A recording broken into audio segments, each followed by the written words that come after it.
Phillies drop Game 2, 4-3 to the Los Angeles Dodgers in the NLDS and are now 0-2 at home at the bank. And all I can say is I'm beyond frustrated with this Phillies team. So much to break down in this one. It's going to be a lot of negativity. I guess just get ready for this. This is going to be a potentially a long one. I'm going to give two positives to this game before we get into the laundry list of negatives. First, I have to say shout out to the fans, and I was really looking forward to yesterday. Yesterday was my first game ever in the bank at a playoff game, and the atmosphere didn't disappoint. It felt, definitely tense going in, but I was really proud of the fan base for continuously trying to will this team to a win. And some people left early, but really a majority of the crowd stayed. We were all into it till the last at bat, and I'm just really proud of the fan base for bringing it. Even though you knew there was a decent chance they might lose, last night. But I'm just proud of this fan base. They showed up. Obviously, the players didn't, but I'm really proud of them. And I think they do deserve a little bit more respect, at least from the national media. I see so many people clowning the fan base, which makes sense. I understand it's Philadelphia, but I don't know. I feel like for what we were just trying to see at least one win at home, and we didn't even get it. But I do think the support yesterday was really, really good at the bank. Next, I want to shout out Luzardo. I thought he did a great job yesterday. A lot of the people I was going to the game with, including myself, were worried, how is he going to be in this spot? Because Luzardo has shown us all year he has the stuff. It's just when he gets a little, shaky, he either can battle through or he can just let it implode. And he actually did, it was early and he had to battle. But I kept saying to one of my friends that we were at the game with, I was like, dude, just let him go. Let him do his thing. He's got to get through it. Once he gets through it, and once he gets past the traffic, which was the first inning, he's going to cruise. And man, did he cruise. He did a great job. Went almost 7 innings. Yes, he had some traffic at the end of the game, but still, it was a 0-0 game. There's really not much else I can ask. And I just thought he did a great job. Again, his first playoff start here for the Phillies. He did a great job. And I just want to say congratulations to him. I know he won't want to hear it today because they're down 2-0, but I thought he did a great job, really battled and stuck in there after that first inning where the pitch count was getting a little high, walking a guy, and he just continued to battle. So love what I saw from Luzardo yesterday. Now to the negatives. The top of the lineup continues to stay cold, and it's just embarrassing at this point. Bryce Harper, where are you, bro? I don't know where you are. You don't show up. You had a big moment last night with people on base. Nothing there. Kyle Schwarber, nothing there. Trey Turner, yes, he's coming back from the injury. I'm still going to get on him a little bit. Some of those at-bats were very uncompetitive, just not the greatest. Yes, he at least did get on base yesterday, so I will give him credit for that. But even if you look at some of the other hitters, Alec Boehm, he did okay at best. Again, when you're getting the most production out of the bottom of your lineup, out of guys that are not even playing every day, that's a problem, and you're not going to win any playoff games with that recipe, and you're not going to be expected to go to the World Series. And it's just embarrassing. And what's even worse, now again, this is a little in the moment. Obviously, I still love Bryce Harper long term, but at some point we're going to have to go, maybe it just didn't work out. And what's even worse now is you have him and you have Trey Turner for at least Trey's at least the next 10 years. I don't remember for Bryce. I think Bryce is still here for another 6 or 7 years. Regardless, it's going to be a while. And I think they do still re-sign Kyle Schwarber because he did obviously have a great season. These three are going to realistically be here for the next 3-4 years minimum, and that's with Schwarber. And then those two are still going to be there for years. It's just ridiculous. Like, I don't know. I don't know how long we're going to be able to take that as a fan base, because if these guys again, I'm getting way ahead of myself. If they just continue to let us down, this is just going to get ugly so quick. So, I don't know. Just extremely disappointed in the top of the lineup. Again, they don't show up, and that's what this team is built off of. And this is the same story I said in Game 1, in my Game 1 recap. It's the same story since the 2023 NLCS. The bats don't show up. This team ain't going anywhere. This even really dates back to the 22 World Series, if we're being honest. If the bats don't show up and your premier bats that you're paying a lot of money to, they don't show up, yeah, you're done. You're done. So just, again, extremely, extremely disappointed in the top of the lineup. Now to Rob Thompson, and I'm going to specify before we get into this, Rob Thompson is not the reason why the Phillies are going to realistically lose this series, and he's not the main reason why they lost last night. But man, does he definitely have an impact on the game. Again, like I said in my literal just rant right there, it's on the bats. It's on the bats. Rob, he can't take these swings and balls. He can't do this. He can't take these at bats. But what he can do is he can try to put this team in a good position so then they can rely on the bats and have them make the plays. And he just didn't do that. He had so many questionable decisions for me last night. And the first one is, again, with traffic on the bases, why do you go to Kerkering there? Why? I don't understand. This guy, the data shows he is one of the worst pitchers in the MLB that is a relief pitcher when there is traffic on the bases. He's not trustworthy in the spot, and everyone in the stadium last night could have told you that, but he wants to go back to Kerkering. I don't understand the philosophy. I don't get it, and of course, he gives up multiple runs. I didn't understand that one at all. I just thought it was honestly a bad decision, and I just don't get it from Rob. I really don't get it. I don't get it. My other one was, let's see, what else was it? Why would you? Okay, we're going to the ninth inning here. We're going to the ninth inning.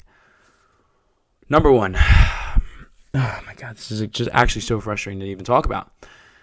Number one, with Stott going up there, and he didn't even play the whole game. Why are you going for the bunt? I know some people are pro bunt.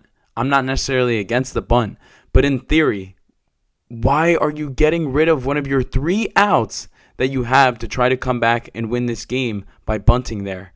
And what makes the bunt even worse is the fact that it's Nick Castellanos running from second to third. He's arguably your slowest player on the freaking team. That doesn't make any sense to me. That makes no baseball sense. No baseball logic is going to make this make sense. So I didn't understand that at all. And Stott also is a decent hitter. Yes, I know he's not the best against lefties, but he can still at least have competent at-bats. Get the pitch count up. Do something. You want to lay down a fucking bunt? Come on, man. That just killed me. That killed me. Because I remember in the first time he went for the bunt in the at-bat, I was still at the game. I was like, oh my God, he's bunting? He's bunting? Why? And obviously, terrible execution from Nick Castellanos. It didn't work. It was dumb. It was so dumb. I didn't like that one at all. And then this one for me is going to now tie back into the bullpen with Kerkering. And just really, this goes even to game 1. They have been saying going into game 1 that Ranger Suarez potentially could come out of the bullpen if needed. He didn't come out in game 1. He didn't come out in game 2.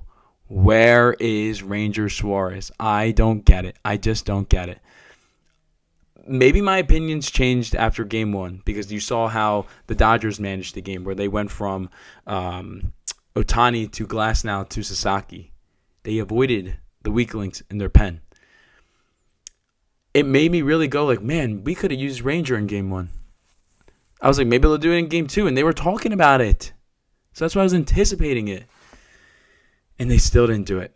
And I just don't understand why Rob Thompson doesn't go to Ranger Suarez last night in those spots. Yes, I know it's a little bit of a really risky play, but do you want to go down 0-2 or do you want to tie the series up? Let's just keep it a buck. I don't know. I would have gone to Ranger there. That's just me. I just don't understand why they didn't go to him. And I've been hearing some of the sports radio talk today. Is he hurt and they're just not announcing it? I don't know. But what I don't understand is if he's hurt, then let us know. It's okay. Stop lying to everybody. Stop getting everyone's expectations up. I don't know if this is to play mind games with the Dodgers. And if it is, it hasn't worked. It didn't work. Why are you telling us he's available? You've yet to pitch him. And that's where I just go, again, this series is on the bats. But Rob Thompson, what are you doing? You're not going to one of your best pitchers of the entire team in the postseason? Why? It doesn't make any sense to me. I just don't get it. I don't get it. And again, these bullpen decisions, they don't make sense to me. And again, you're going to bunt. It just doesn't make sense. And another thing that killed me with Rob was one of his quotes yesterday. He said, again, with the bunt, that they were trying to get a tie. You're trying to get a tie? A tie. You want to play for a tie? To go to another inning with a leaky bullpen. Why? Why? It just is like, wow, you were trying to go for the tie there, not go for the win. Someone please help me make sense of this. Maybe I'm missing something. I don't know. I just don't understand that at all. That's in my opinion, it is an awful mindset to have for that game. In that situation, like you go for the win. You go for the win. Do you want to go down 0-2, or do you want to go down 1-1? Obviously, with your philosophy, you ended up going down 0-2. So I'm just very disappointed in Rob. And now, from what we're hearing, he announced it as well last night. Aaron Nola is now the starter for Game 3, which again makes absolutely no sense. He said that Ranger again might pitch.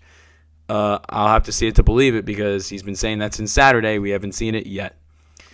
And again, why are you pitching Aaron Nola over Ranger Suarez? Why?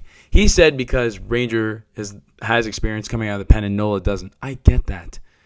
But let's stop playing favorites. Let's stop going by names. You have Yamamoto on the mound Wednesday night. He's going to kill you.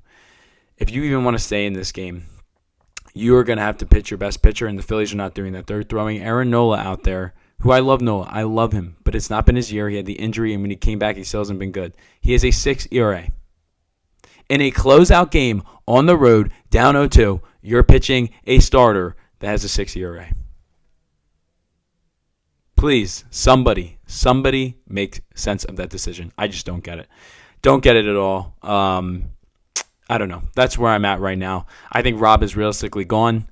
I just think some of the decisions this series so far have been fireable. I mean, he's just, in my opinion, completely mismanaged the bullpen and just has had no real feel in that part of the game. And I think, Again, it's on the bats. It's on the bats. But, man, he could have limited some of the damage over these last 2 games, and those decisions go on him 100%.